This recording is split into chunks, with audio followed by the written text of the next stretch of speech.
Hello, I'm here with Dr. James to talk about a course that he is finalizing for spring break of 2015. And my first question is, what is the class called and what is it going to be about? We have a course in our department called, it's called Documenting Cultures Through Travel. And the idea behind the class is that it can be a little bit open-ended so that different parts of the department could use it. So whether you're a journalism student, you might do something to document the cultures through writing. If you're into photography or videography, you might do something in terms of photo essays or create short documentaries, things like that. But it's about having people sort of go out into the real world and to get a different sort of experience about covering the real world in different ways. A lot of it has to do with the cultures and the peoples. Usually what I try to do is I usually try to have the students do a bit of research beforehand, pick some topics and things, and then I'll usually set up 2 or 3 assignments myself where I'll give the students things that they have to do. So for example, I might set up an assignment where the students are doing a series of photo essays. One might have to do with the peoples of China and just involve just different shots of people that we come across in China as we're traveling. Another may have to do with artifacts, buildings, something that has to do with Chinese history, and they'll do those sorts of things. And then I usually have the students pick a third topic that they might want to focus on, so something that they would select and that they would do. So do you think that studying in China or just other countries in general would be more beneficial than staying at Ryder? And Oh, absolutely. I've actually taken a group of students to China before, and it was amazing. I mean, just the students' interest, the excitement. All of a sudden, you're viewing things.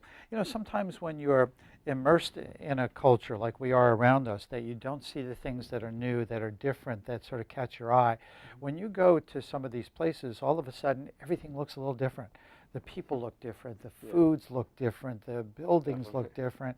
And all of a sudden, you go into it with this brand new eye, and I think you really come back here beginning to observe new and different things. The things that were interesting to you while you were taking some of these trips, all of a sudden you come back and you view the things here in a much different way. I think it's an invaluable experience. I'd love it if all of our students were able to take one of these kinds of trips. Yeah, that would definitely be a great opportunity. Mm.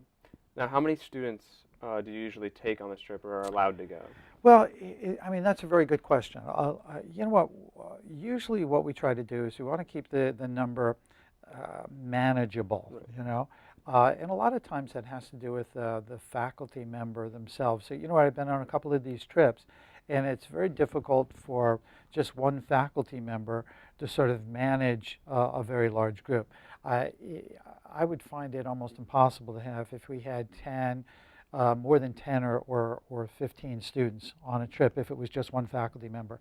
What are the costs associated with the trip? Is it really expensive? Or are students able to get funding from the school at all or anything like that? Yeah, there are a couple of things that we're trying to work on. I think that one of usually these trips are really inclusive. When we put together a trip, what we try to do is we try to cover everything: airfare, lodging, um, 90% of the meals, if not all of the meals. What we'd like to be able to do is keep a trip in the $3,000 range. Right. And then what if students think about this a little bit, we try to partner it so that a student could enroll in the course for either a spring or a fall semester. So, other than academics, what are you going to be doing in China or other countries? Well, you know what? When we go, like for China, it's interesting because what you want to do is that most people want to be tourists and sort of see Right. some of these sorts of places that. So you know what? You want to go to the Forbidden City in Beijing. You know, you want to see the palace. You want to see the Great Wall. You want to go to see the terracotta warriors in Xi'an, and so that there are these key places. One of the best parts about the trip to China the last time that I went was there's usually a home-hosted dinner. Hmm. And those are wonderful because we sat in we sat in a family's home. Their kitchen was probably smaller than the sofa that I'm sitting on. And that's just sort of normal. Yeah. We ended up, the rooms weren't very big, so we ended up having dinner where we were sitting on the edges of beds that were in the sleeping quarters and things Huh. like that. The other thing that was kind of wonderful for me, and I think the students really enjoyed about our last trip, is that we went into essentially Beijing Central Park. The parks and you know, you see this on a list of things to do, and it sort of ranks down there below some of the highlights, right? Yeah. But when we walked into the park, the parks were so full of life. It was amazing.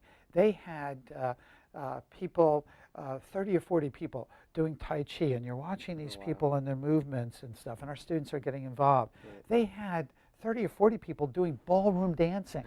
It was amazing to sort of go into this park and watch these people actually, but it was all about exercise. It was all about getting out. And the parks are so crowded because you are in a major city and they don't have a lot of space. There's not a lot of yards and things like that. You would go into another places and people are stick fighting. There's other places where they're playing games and stuff.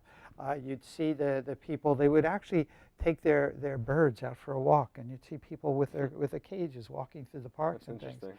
And I've got some wonderful memories of our students practicing Tai Chi, being involved in doing some of these things, and just sort of the smiles on their faces and the involvement with that kind of culture. Yeah, definitely. It sounds like it's going to be a pretty amazing course. You'll learn a lot about different cultures and stuff like Yeah, that. absolutely. We could, if it's anything like the last time, and I'm hoping there'll certainly be a lot of interesting things to see and do. What's also been interesting about these things is that it's not just communication students. I would be partnering with Dr. Wang in foreign languages who teaches Chinese, and so that you sometimes have these interesting mixtures of different people from different majors who get involved. So it's a lot of fun. All right. Well, it was great having you, and thanks for coming. Thank you. Back to the news desk.